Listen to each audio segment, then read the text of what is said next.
قرآن مجید کا 3 سپارہ، اور اس کے اندر اللہ تبارک و تعالی نے اپنے بندوں سے کیا کچھ بات ارشاد فرمائی ہے، اس کے ضمن میں ایک مختصر سا خلاصہ۔ پہلی آیہ کریمہ میں اللہ کریم نے اس بات کا اظہار فرمایا ہے کہ بندے سارے میرے ہی ہیں، لیکن جب میں فضل کرتا ہوں تو کسی کو کسی پر فضیلت عطا کر دیتا ہوں۔ ارشاد فرمایا تلک الرسل، یہ رسولوں کی جماعت ہے، فضلنا بعضهم علی بعض، پر ہم نے بعض کو بعض پر فضیلت عطا کر دی۔ پہلی آیت 3 سپارے کی، رسول ہونے میں نبی ہونے میں سارے برابر ہیں، پر ہم نے بعض کو بعض پر فضیلت دے دی۔ فرمایا منہم من کلم اللہ ورفع بعضهم درجات، کیا خوبصورت انداز ہے۔ ارشاد فرمایا جا رہا ہے کہ ان میں سے کچھ ایسے ہیں جن سے اللہ نے کلام فرمایا ہے، اور بعض ایسے ہیں جنہیں اللہ نے درجوں میں اس سے بھی زیادہ بلندی عطا فرما دی۔ کوئی رہ فلک کو تیار گیا تے کوئی جا سدرات ہار گیا، ایک کالیاں زلفاں والا سی جڑا لنگر شاہ تو بھی پار گیا۔ انداز دیکھیے، فرمایا کچھ سے کلام کیا اور کچھ کو پھر میرے رب نے درجوں میں اور بلندی عطا فرما دی۔ اب اللہ جس کو بلندی عطا کرے وہ کتنی بلندی پہ گیا ہے اس کا کوئی اندازہ کر سکتا نہیں۔ تو میرے اللہ نے بھی نہ بات کھلی چھوڑ دی، فرمایا چلو حساب لگاتے رہو۔ اعلیٰ حضرت فرماتے ہیں کمان امکان کے جھوٹے نکتوں، تم اول اور آخر کے پھیر میں ہو، محیط کی چال سے تو پوچھو وہ کدھر سے آئے اور کدھر گئے تھے۔ وہ تو بات بڑی دور نکل گئی، تم ابھی تک اس چکر میں ہو کہ کہاں سے آئے اور کہاں گئے۔ محمد سر وحدت ہے، کوئی رمز ان کی کیا جانے، شریعت میں تو بندے ہیں حقیقت میں خدا جانے، اور نہ حلیمہ بھید کھلا ہے یہ، نہ مقام میں چونو چرا ہے یہ۔ تو خدا سے پوچھ وہ کون تھے تیری عظمتیں جو بڑھا گئے، لباس آدمی پہنا تو جہان آدمی سمجھا، وہ مزمل بن کے آئے تھے تجلی بن کے نکلیں گے۔ تو پہلی آیت میں ہی اللہ تعالیٰ نے اپنے انبیاء کی اور اپنے محبوب کی عظمت کو بیان فرمایا۔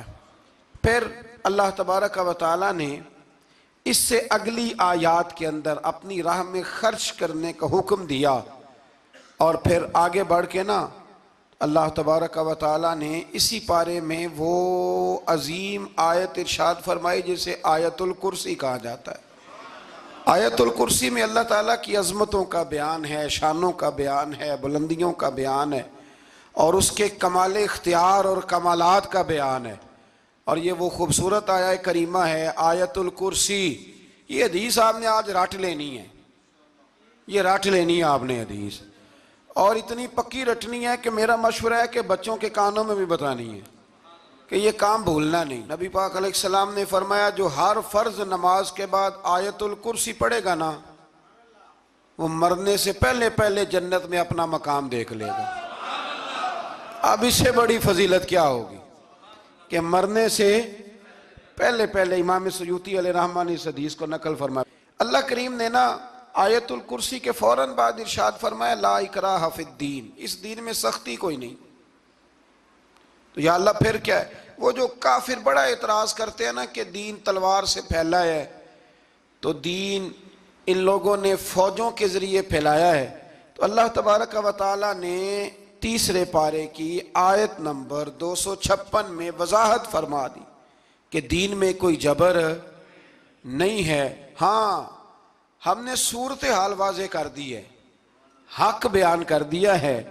اب جو بندہ انکار کرے گا اس حق کا وہ شیطان کے ساتھ ہے، اور جو ایمان لے آئے گا تو پھر اس نے ایک مضبوط چیز کو پکڑ لیا ہے، اور اس مضبوط چیز کو پکڑا ہے جس نے کبھی کھلنا نہیں ہے۔ فرمایا دین میں کوئی جبر نہیں، سختی نہیں، لیکن نا دل اللہ کے کنٹرول میں ہے نا سارے، تو اللہ اگر چاہے تو سارے کافروں سے کلمہ پڑھوا دے، لیکن رب فرماتا ہے میں تمہیں حق بتاؤں گا، مان لو گے تو جنت ہے، نہ مانو گے تو جہنم ہے۔ تو اس لیے جبر والی بات کوئی نہیں۔ آگے اللہ تعالیٰ نے نا اسی پارے میں ارشاد فرمایا کہ اے محبوب علم تر الی الذی حاج ابراہیم فی ربہ، یہ بھی ایک انوکھی فطرت ہے انسان کی جس کو اللہ تعالیٰ نے اس پارے میں بیان فرمایا۔ محبوب آپ نے اس شخص کی طرف نہیں دیکھا جو حضرت ابراہیم سے جھگڑا کر رہا تھا ان کے رب کے بارے میں؟ جھگڑا کیوں کر رہا تھا؟ ان آتاہ اللہ الملک، کیونکہ اللہ نے اسے ملک عطا فرمایا۔ اللہ نے بادشاہی دیا تو وہ اللہ کے معاملے میں جھگڑے کرنے لگ گیا، وہ کہتا ہے میں ہی رب ہوں۔ تو حضرت ابراہیم علیہ السلام نے فرمایا میرا رب تو وہ ہے جو زندہ کرتا اور مارتا ہے۔ تو بیوقوف نے دلیل کیا دی؟ نمرود کہنے لگا میں رب ہوں، تو فرمایا میرا رب وہ ہے جو زندہ کرتا اور مارتا ہے، تو کہتا ہے میں بھی زندہ کرتا ہوں مارتا ہوں۔ دلیل کیا ہے؟ ایک سزائے موت کا قیدی منگایا اور حضرت ابراہیم علیہ السلام کے سامنے کہنے لگا بھی تمہاری سزا کیا تھی؟ وہ کہنے لگا کل پرسوں پھانسی ہونے والی تھی۔ کہنے لگا جاؤ تم آزاد ہو۔ کہنے لگا دیکھ لو میں نے زندگی دے دی نا، حالانکہ یہ پرسوں مر جاتا۔ اور ایک بے گناہ کو پکڑا، تلوار ماری اور قتل کر دیا۔ کہنے لگا دیکھو میں بھی تو زندگی اور موت دیتا ہوں۔ اب حضرت ابراہیم اس کی اس دلیل پر اعتراض کر سکتے تھے، آپ نے خاص غور کرنا ہے بات پہ۔ اعتراض کر سکتے کہ تو پاگل ہے، زندگی تو یہ ہے نا کہ جس کو تلوار سے مارا ہے اسے اٹھا کے دکھا، یہ اعتراض ہو سکتا تھا۔ لیکن جب کوئی بیوقوفوں جیسی دلیل دے نا، تو علم مناظرہ کا اصول یہ ہے کہ پھر اسے اس کی زبان میں جواب دیا جاتا ہے، پھر اسے یعنی پھر اس کو یہ نہیں آپ کہیں گے کہ یہ تو نے کیا کیا۔ اب جس طرح کا منہ ہوگا تھپڑ بھی، یہ بزرگوں کی مثالیں ہیں نا، تو اس نے کہا جی دیکھو میں نے بھی بندہ ایک زندہ کر دیا ایک مار دیا ہے۔ اب یہ اس کی بیوقوفوں جیسی دلیل تھی، لیکن چونکہ بندہ ہی بیوقوف تھا تو اس کی اس کو سمجھ نہیں آنی تھی، تو حضرت ابراہیم نے دلیل بدل لی اور آپ فرمانے لگے چلو پھر اگر یہی بات ہے تو میرا رب وہ ہے جو سورج کو مشرق سے نکالتا ہے اور مغرب میں غروب کرتا ہے۔ تو اگر رب ہے نا تو اس طرح کر فاتی بہا من المغرب، تو اسے مغرب سے نکال۔ چل یہ تو نے زندہ مردہ کر کے دکھا دیا نا، تو مغرب سے نکال۔ فبہت الذی کفر، تو کافر پریشان ہو گیا اس لیے کہ وہاں سے نکال سکتا نہیں تھا۔ تو جب آپ کسی سے گفتگو کرتے ہیں نا تو الجھے نہیں، بات ایسی کریں جس کا کوئی جواب موجود نہ ہو۔ یہاں مفسرین نے ایک بڑی شاندار بات لکھی ہے۔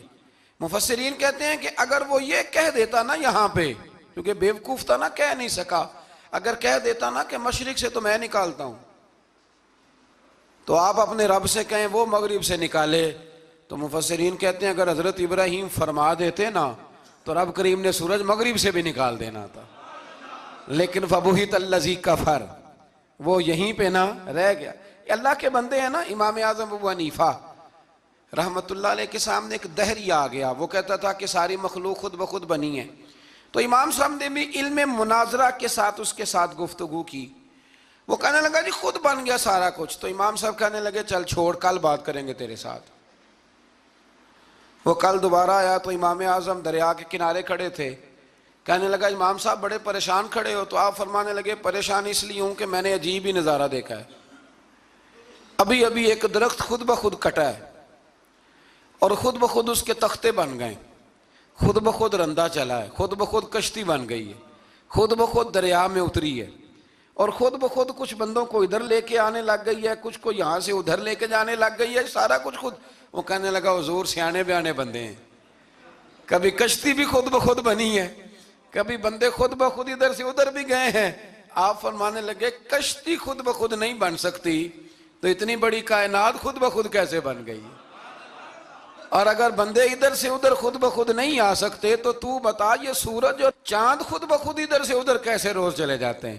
تھوڑی دیر چپ رہا، پھر آ کے امام اعظم کے ہاتھ چومے اور کہنے لگا آپ نے تو کمال کر دیا، میرا ذہن صاف ہو گیا، مجھے کلمہ پڑھائیں، میں بھی مدینے والے محبوب کا غلام بن جاتا۔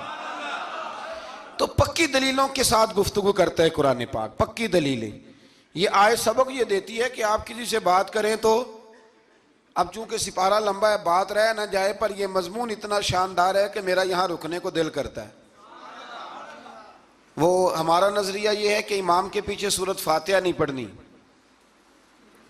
اگرچہ جو پڑھتے ہیں اس پر کوئی سخت فتویٰ نہیں ہم دیتے، بعض آئمہ پڑھتے ہیں، لیکن سمجھانے کے لیے امام اعظم ابو حنیفہ رحمۃ اللہ علیہ کی رائے ہے کہ امام کے پیچھے سورۃ فاتحہ نہیں پڑھنی۔ ہمارے پاس دلیل ہے، قرآن کہتا ہے جب قرآن پڑھا جائے تو خاموشی سے سنو، اور حضور کا فرمان موجود ہے مصنف ابن ابی شیبہ میں کہ امام کی قرات ہی مقتدی کی قرات ہے۔ بزرگ کہتے ہیں کہ دلیل اس طرح کی دو کہ سامنے والے کے ذہن تک بات پوری اتر جائے، آپ اسے سمجھا پائیں۔ امام صاحب نے جب یہ بات ارشاد فرمائی تو کچھ لوگ آپ سے مناظرہ کرنے آ گئے، 15-20 لوگ تھے، ایک ادھر سے بولتا پڑھنی چاہیے صورت امام کے پیچھے، ایک ادھر سے بولتا پڑھنی چاہیے، ایک ادھر سے بولتا۔ تو امام اعظم ابو حنیفہ فرمانے لگے تم سارے پڑھے لکھے لوگ ہو، یہ گفتگو کا طریقہ ہے؟ اس طرح بات کرتے ہیں کسی کے سامنے؟ میں اکیلا ہوں اور تم 15 لوگ ہو، کوئی ادھر سے بولتا ہے کوئی ادھر سے بولتا ہے، طریقہ کرو کوئی بات کا۔ وہ چپ کر گئے، کہنے لگے ویسے ٹھیک تو ہے، ہم تو غیر مہذب ہو گئے۔ تو امام صاحب کہنے لگے ایک بندے کو منتخب کرو، وہ میرے سامنے آئے۔ انہوں نے ایک بندہ منتخب کر لیا، وہ کہنے لگا جناب یہ ہمارا نمائندہ ہے، یہ اگر جیت گیا تو ہم سارے جیت گئے، یہ اگر ہار گیا تو ہم سارے۔ تو امام صاحب کہنے لگے کیوں منتخب کیا؟ کہنے لگے جی سارے بولیں گے تو سمجھ نہ آئے گی کوئی کیا کہہ رہا ہے، کوئی کیا کہہ رہا ہے، کوئی کہاں ہے کوئی کہاں ہے۔ تو امام صاحب کہنے لگے میرا بھی مسئلہ یہی ہے، ایک الحمدللہ رب العالمین پہ ہے اور دوسرا صراط الذین انعمت علیہم پہ ہے۔ تو میں بھی کہہ رہا ہوں کہ جو امام آگے لگا لیا نا اس پر اعتبار کرو، اس پر اعتبار کرو۔ تو دلیل وہ دیں کہ جو دلیل سامنے والے کے ذہن میں اتر جائے۔ چلیں جی تھوڑا آگے چلتے ہیں۔ اللہ کریم نے نا آگے ایک اور مثال بیان کی۔ یہ جو بہت سارے لوگوں کے دلوں میں خیال آتا ہے نا قبروں میں جائیں گے ہڈیاں گل جائیں گی سڑ جائیں گی تو کیسے اٹھیں گے، تو اسی پارے کی آیت نمبر 259 میں اللہ تعالیٰ نے ہمارا وہ مسئلہ بھی حل کیا اور 2 واقعات تفصیل کے ساتھ تیسرے پارے میں بیان فرمائے۔ اللہ کریم فرماتے ہیں کہ کیا آپ نے اس شخص کو نہیں دیکھا کہ جو ایک ایسی بستی پر سے گزرا وَهِيَ خَاوِيَةٌ عَلَىٰ عُرُوشِهَا، جو اپنی چھتوں کے بل گری پڑی تھی، یعنی بستی تباہ ہو گئی تھی۔ وہ آدمی وہاں سے گزرا، وہ حضرت عزیر علیہ السلام تھے۔ بہت سارے مفسرین کے نزدیک بعض نے یہ لکھا ہے کہ چونکہ یہاں اللہ نے کسی کا ذکر نہیں کیا تو ہم بھی کسی کو مخصوص نہیں کرتے، لیکن کثیر کی تعداد یہ ہے کہ حضرت عزیر تھے۔ آپ گزرے ایک بستی میں تو آپ نے دیکھا کہ وہ بستی تباہ حال ہو گئی ہے اور زمین پلٹ دی گئی ہے، چھتوں کے اوپر لوگ مرے ہوئے پڑے ہیں۔ تو آپ کے دل میں خیال آیا کہ یا اللہ تو انہیں کیسے زندہ کرے گا بعد موتہا، مرنے کے بعد۔ خیال آیا، اللہ کریم نے نا انہی پہ موت طاری کر دی، حضرت عزیر علیہ السلام پہ۔ ان کے پاس تھوڑا سا کھانا تھا، ایک گدھا تھا، درخت کے نیچے لیٹ گئے گدھے کو باندھ کے۔ اللہ تعالیٰ نے ان پر نیند طاری کی اور وہ 100 سال تک سوتے ہی رہے۔ وہ بے آباد بستی آباد ہو گئی، وہاں شہر آباد ہو گیا، دنیا آباد ہو گئی، زمانہ آباد ہو گیا۔ آپ جب سوئے تو آپ کی عمر مبارک 40 سال تھی، 100 سال کے بعد اٹھے، ثم بعثا، جب اٹھے قال کم لبثت، اللہ نے فرمایا کتنی دیر سوئے؟ قال لبثت یوما او بعد یوم، کہنے لگے یا ایک دن سویا ہوں یا دن کا تھوڑا سا حصہ۔ تو رب کریم نے فرمایا نہیں، آپ تو 100 سال تک سوئے رہے۔ فرمایا وہ دیکھو ذرا گدھے کی طرف، وہ گدھا جو تھا نا ان کا وہ گل سڑ گیا، ہڈیاں بکھر گئیں، اور وہ جو کھانا تھا نا پھل تھے، شربت تھا، سالن تھا، اس کا حال یہ ہے کہ لم یتسنہ، وہ باسی بھی نہیں ہوا۔ یہ ہے میرے رب کی قدرت، جس نے پہلے گل سڑ جانا تھا وہ باسی بھی نہیں ہوا، اور وہ گدھا اس کی ہڈیاں بھی بکھر گئیں۔ تو رب کریم نے فرمایا سمجھ آئی ہے میں مردے کیسے زندہ کروں گا؟ عرض کی یا اللہ ایسی سمجھ آئی ہے جو کبھی بھولے گی بھی نہیں۔ 100 سال تک سوئے رہے۔ یہ بڑا لطیف واقعہ ہے۔ حضرت عزیر علیہ السلام اٹھ کے نا تو اپنے گھر گئے تو کوئی پہچانتا ہی نہیں تھا۔ ایک بوڑھی اماں جس کی عمر بہت زیادہ ہو گئی تھی اس کو جا کے سلام لی تو آپ فرمانے لگے اس اماں سے یہ عزیر کا گھر ہے؟ تو اماں فرمانے لگی ہاں ہے تو عزیر کا، لیکن وہ تو 100 سال پہلے غائب ہوئے، دوبارہ آئے ہی نہیں۔ آپ فرمانے لگے اماں میں ہوں عزیر۔ اماں کہنے لگی کہ عزیر کی تو ہر دعا قبول ہوتی تھی، اگر آپ عزیر ہیں نا تو دعا کریں، میری ٹانگیں جواب دے گئی ہیں، آنکھوں سے نظر نہیں آتا، آپ دعا کریں، اگر آپ واقعی عزیر ہیں تو اللہ مجھے شفا دے دے گا۔ تو حضرت عزیر نے دعا کی تو رب نے انہیں شفا دے دی۔ حضرت عزیر کی عمر اس وقت بھی 40 سال تھی۔ حضرت عزیر کی عمر جب گئے تب بھی، واپس آئے تو، اور حضرت عزیر کا بیٹا ان سے ملا تو اس کی عمر 118 سال تھی، پوتے بھی بوڑھے تھے۔ لوگوں نے حضرت عزیر علیہ السلام سے کہا یہ کیا ہے؟ فرمانے لگے یہ میرے اللہ کی قدرت ہے، یہ میرے رب کی قدرت ہے۔ آج بھی آپ دیکھ لیں کہ کچھ لوگوں کے بال ساری زندگی سفید نہیں ہوتے، اور کچھ 17 سال کے 16 سال کے نوجوان ہیں تو سارا سار ان کا سفید ہو جاتا ہے، علامات وہ آ جاتی ہیں جو بوڑھوں میں ہوتی ہیں۔ تو اللہ تبارک و تعالیٰ نے فرمایا کہ یہ ہماری قدرت ہے، اس طرح کر کے ہم مردوں کو زندہ کریں گے۔ جب مومن قبروں سے اٹھیں گے نا، مومن آنکھ کھلے گی تو کہیں گے سویرا ہو گیا، جیسے ابھی سوئے تھے نا، کہیں گے دن چڑھ گیا، تو اللہ فرمائے گے ہاں دن بھی چڑھ گیا ہے اور رب رسول کے دیدار کا نظارہ بھی تمہیں دیا جائے گا، اٹھو بڑی شاندار صبح ہوئی ہے۔ اور کافر جب اٹھے گا تو کہے گا اوہو اب میرے لیے کیا نئی سزا ہے۔ تو اس سے بالکل آگے متصل حضرت ابراہیم علیہ السلام کا وہ واقعہ اسی پارے میں ذکر کیا گیا ہے۔ جب حضرت ابراہیم علیہ السلام نے کہا تھا کہ اے اللہ مجھے دکھا تو مردے کیسے زندہ کرے گا، تو رب کریم نے فرمایا یقین نہیں، عرض کی یا اللہ اطمینان قلبی کے لیے۔ ایک علم الیقین ہوتا ہے، ایک عین الیقین ہوتا ہے، ایک حق الیقین ہوتا ہے۔ کہ یا اللہ میں اطمینان قلبی کے لیے، تو اللہ نے فرمایا 4 پرندے لے لو۔ حضرت ابراہیم علیہ السلام نے 4 پرندے لیے، کچھ نے لکھا ہے کوا تھا، مور تھا، مرغی تھی، کبوتر تھا، مختلف نام آئے۔ وہ 4 پرندے لیے، پھر ان کو ذبح کیا، پھر ان کا قیمہ بنایا، پھر گوشت ایک دوسرے میں مکس کیا، پھر 4 مختلف پہاڑیوں پہ رکھا۔ اللہ نے فرمایا مکس ہو گئے نا آپس میں، اب تم آواز دو۔ حضرت ابراہیم نے آواز دی اور رب نے زندگی دی، اور وہ پرندے اپنی ٹانگوں پر چلتے ہوئے حضرت ابراہیم کے پاس آ کے کھڑے ہوئے۔ تو فرمایا ابراہیم جس طرح ان کو زندہ کیا نا، اسی طرح پھر قبروں سے میں ہڈیاں بھی زندہ کر کے نکال دوں گا۔ میں ایک فلسفی کو پڑھ رہا تھا، یہ ہمارے جدید دور کے فلسفی بڑے عجیب باتیں کرتے ہیں۔ وہ کہتے ہیں جی ہوا ایسی چلتی ہے کہ انسان قبر میں ہوتا ہے تو ہڈیاں گل سڑ جاتی ہیں تو کوئی بھی نہیں بچتا، اور پھر آپ کہتے ہیں کہ کچھ کو عذاب ہوتا ہے کچھ کو ثواب ہوتا ہے۔ تو قبر کے اندر جب مردے چلے گئے تو آپ یہ بھی کہتے ہیں بعض لوگ کہ ایک قبر سے 70 اٹھیں گے تو ایک کو عذاب ہو رہا ہے ایک کو ثواب ہو رہا ہے، یہ کیا ماجرا ہے؟ ہمارے بزرگوں نے جواب دیا ہے، ہمارے بزرگوں نے یہ جواب دیا ہے کہ یہ ہوائیں، یہ فضائیں، یہ ساری اللہ کی قدرت ہے۔ ہر آدمی کو ٹھنڈ لگ جاتی ہے سردیوں کے موسم میں۔ میں نے کچھ ایسے بندے دیکھے ہیں، بلکہ کوئی مجھے کہے گا تو میں دکھا دوں گا، ساری سردیاں سویٹر نہیں پہنتے، پھر فوت ہو جاتے ہیں۔ اور کئیوں نے 6 پہنے ہوتے ہیں، پھر بھی دانت کے ساتھ دانت بج رہا ہوتا ہے، وہ کہتے ہیں توبہ توبہ بڑی ٹھنڈ ہے۔ یہ بھائی آب و ہوا ایک ہی ہے، لیکن وجود کے اثر قبول کرنے کے معاملات بھی اور ہی ہیں۔ یہی معاملہ قبر میں ہوگا۔ دیکھیں نا حضرت عزیر علیہ السلام کے گدھے نے بھی آب و ہوا لکھی اور کھانے نے بھی، تو گدھا گل سڑ گیا پر کھانا گلا سڑا۔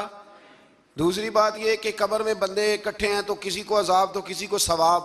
تو امام جلال الدین سیوطی رحمۃ اللہ علیہ فرماتے ہیں 2 بھائی اگر ایک پلنگ پہ سوئے ہوں تو ایک خواب میں لاہور ہوتا ہے دوسرا پشاور ہوتا ہے، سوئے کہاں ہوتے ہیں؟ اکٹھے ایک پلنگ پہ۔ وہ ایک کہتا ہے میں رات کو لاہور تھا، اور دوسرا کہتا ہے نہیں تو غلط کہہ رہا میں تو پشاور تھا، تو ہوتے کہاں ہیں؟ تو اگر ایک جگہ پہ آپ موجود ہیں اور اللہ تبارک و تعالیٰ نے آپ کو روحانی طور پر کہیں کا کہیں پہنچا دیا ہے، تو اسی طرح قبروں میں بھی اگر کسی کو عذاب ہوگا تو ہو ہی جائے گا، اللہ معاف کرے، اور اگر کسی پہ رحمت ہوگی تو وہ بھی انشاءاللہ ہو ہی جائے گی۔ تھوڑا سا آگے بڑھتے ہیں۔ پھر اللہ تبارک و تعالیٰ نے نا اپنی راہ میں خرچ کرنے کی بات ارشاد فرمائی۔ فرمایا اگر تم میری راہ میں خرچ کرو گے تو میں تمہیں 700 گنا کر کے واپس کروں گا۔ اللہ کی راہ میں خرچ کریں گے تو کتنا ملے گا؟ یہاں بھی معاملہ یقین کرنے کا ہے۔ قوم کو یقین آ جانا کہ ڈبل ہو جائیں گے تو ساری قوم لٹ جاتی ہے. اگر اتنا یقین ہو جائے نا ڈبل ہو جائیں گے تو لٹ جاتی ہے. تو اگر یہ بھی یقین ہو جائے نا کہ 700 گنا ہو جائیں گے تو پھر بھی میرا خیال یہ ہے کہ قوم لٹنے کو تیار ہو سکتی ہے. لیکن وہاں لٹ کے برباد ہوتے ہیں. رب رسول کے رستے میں لٹیں گے تو آنے والی نسلوں کو بھی اللہ آباد فرما دے گا, اللہ آباد کر دے گا آنے والی نسلوں کو. تو میرے دوستو تھوڑا سا آگے جب ہم اس پارے میں چلتے ہیں تو اللہ تبارک و تعالیٰ نے 2 باتیں ارشاد فرمائیں. ایک تو ارشاد فرمایا کہ شیطان تمہیں نا 2 چیزوں کے بارے میں اکثر ورگلاتا ہے. ایک تمہیں کہتا ہے کہ کنجوسی کرو, فقر تنگ دستی ہو جائے گی اگر خرچ کرو گے, اور دوسرا تمہیں کہتا ہے بے حیائی کرو.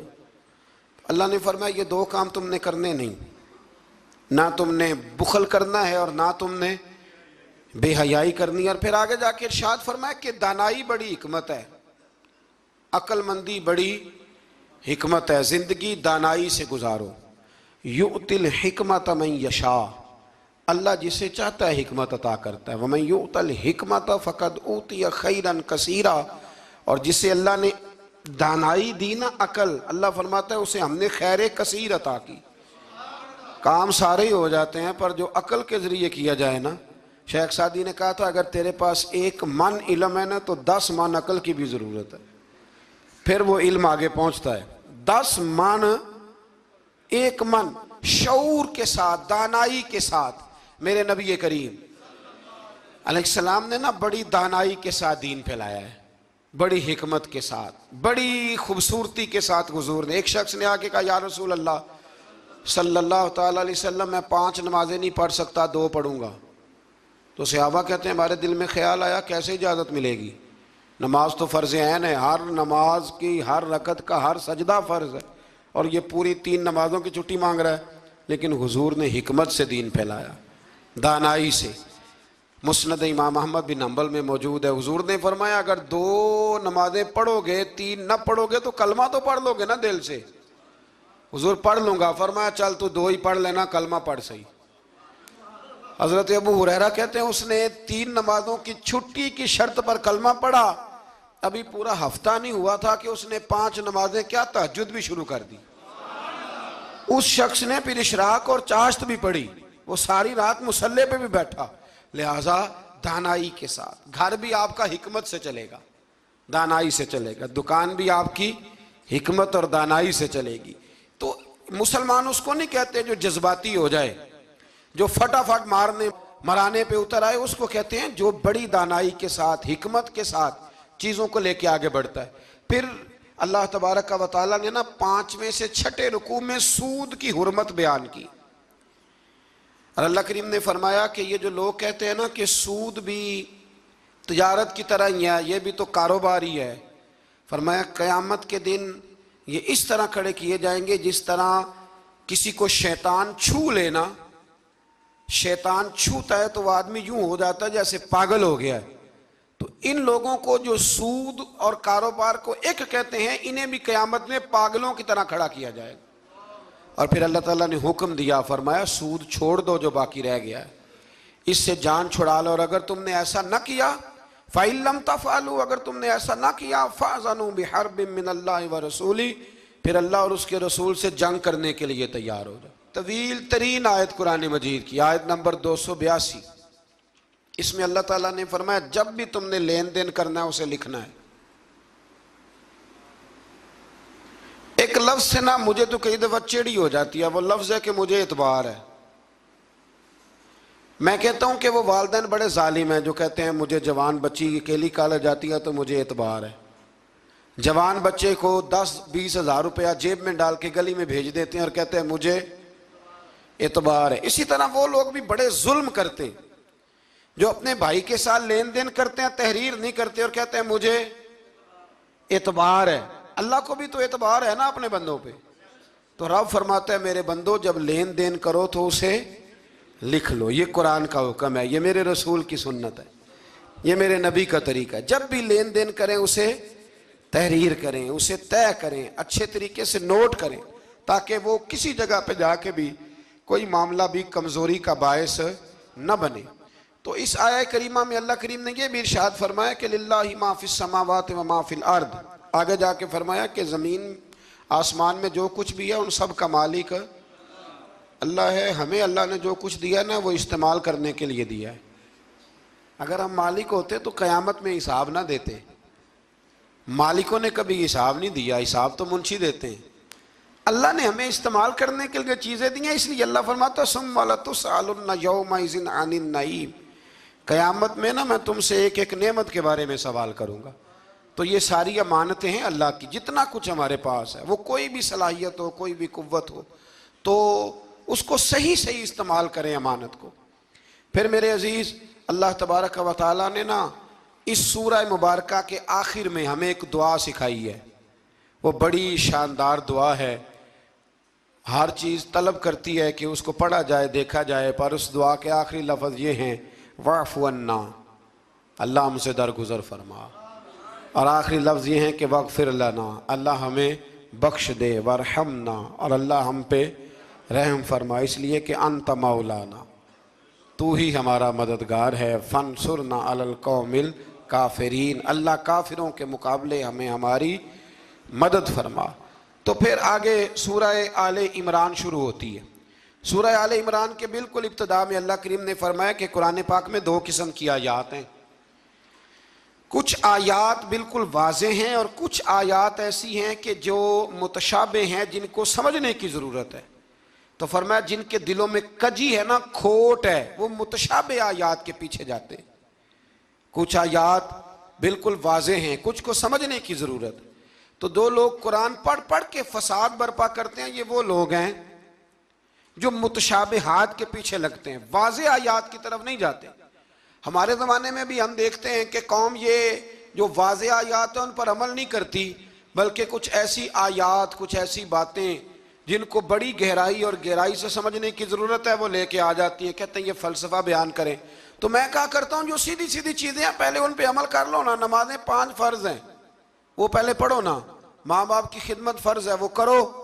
حق سچ بولو، حلال روزی کھاؤ، جو ہے وہ دیانتداری کا مظاہرہ کرو. تو یہ کام کرو نا.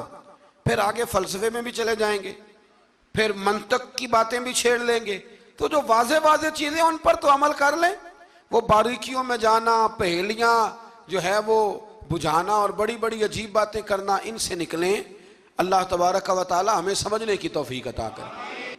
پھر اس سے آگے جا کے نا تو اللہ تبارک و تعالی نے اسی آیہ کریمہ کے اندر حضرت مریم کا ذکر فرمایا ہے. جناب مریم سلام اللہ علیہا اللہ تبارک و تعالی کی وہ پاک باز بندی ہیں جن کی ماں نے منت مانگی تھی کہ اللہ اگر تو مجھے بچہ دے گا نا تو میں وہ تیرے رستے میں دے دوں گی. یہ حضرت عمران علیہ السلام کی صاحبزادیاں جناب مریم اللہ کی ولیاں ہیں. عورت نبی ہو سکتی، یہ کیا ہیں؟ اللہ کی ولیہ. تو حضرت مریم جب وہ بچہ پیدا ہوا ان کی ماں نے منت مانگی تھی. یہ قرآن مجید ہے، یہ 3 پارہ ہے اور اس کی جو آیات ہیں وہ ہیں آیت نمبر 34-35. اس سے آگے جب آپ چلیں گے تو یہ سارا مضمون سورہ آل عمران میں آپ کو ملے گا. تو جب آپ کی ولادت ہوئی تو بیٹی پیدا ہو گئی. تو اب حضرت جناب مریم سلام اللہ علیہا کی جو والدہ تھی نا، وہ ان کو لے گئی جناب زکریا علیہ السلام کے پاس. وہ ان کے خالو تھے. کہا میں نے منت مانگی تھی کہ میں بچہ ہوگا تو مسجد کے لیے وقف کروں گی، تو اللہ نے بچی دی ہے. تو حضرت زکریا نے جناب مریم کے لیے اوپر چھت پہ ایک محراب بنا دیا. وہ محراب کے اندر رہتی تھی، وہاں عبادت کرتی تھی. حضرت زکریا آپ کے خالو بھی تھے، اللہ کے پیغمبر بھی تھے. وہ وہاں بیٹھا کرتے تھے اور ان کی پرورش کرتے، کھانے پینے کا خیال کرتے. بڑی خاص بات ہے، عقیدے کی بات ہے. جب سے پہلا سپارہ ہم نے شروع کیا نا تو تھوڑی سی دیر کے بعد وہ عقیدہ آ جاتا ہے جس عقیدے پہ اللہ تعالیٰ نے مجھے اور آپ کو قائم رکھا ہوا ہے. ذرا دیکھیں یہاں بھی بات کھل کے کیسے واضح آتی ہے. حضرت جناب مریم جب جوان ہو گئیں تو حضرت زکریا ایک دن اندر داخل ہوئے تو دیکھا کہ وہاں بے موسم پھل پڑے ہوئے ہیں.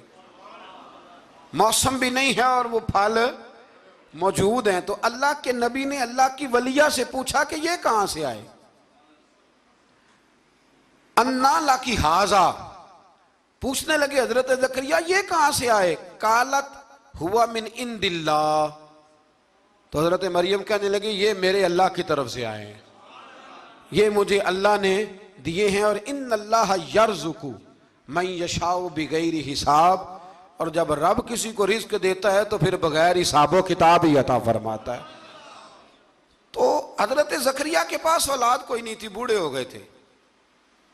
جب دیکھا نا کہ اللہ کی ولیہ کو اللہ نے بے موسم پھل دے دیے ہیں، تو خیال آیا کہ میں بھی بوڑھا ہوں، میری بیوی بھی بوڑھی ہے، تو اگر رب اپنی ولیہ کو بے موسم پھل دے سکتا ہے اور دیتا ہے اپنے کرم سے، تو اپنے نبی کو بھی تو بغیر موسم کی اولاد دے ہی سکتا ہے نا۔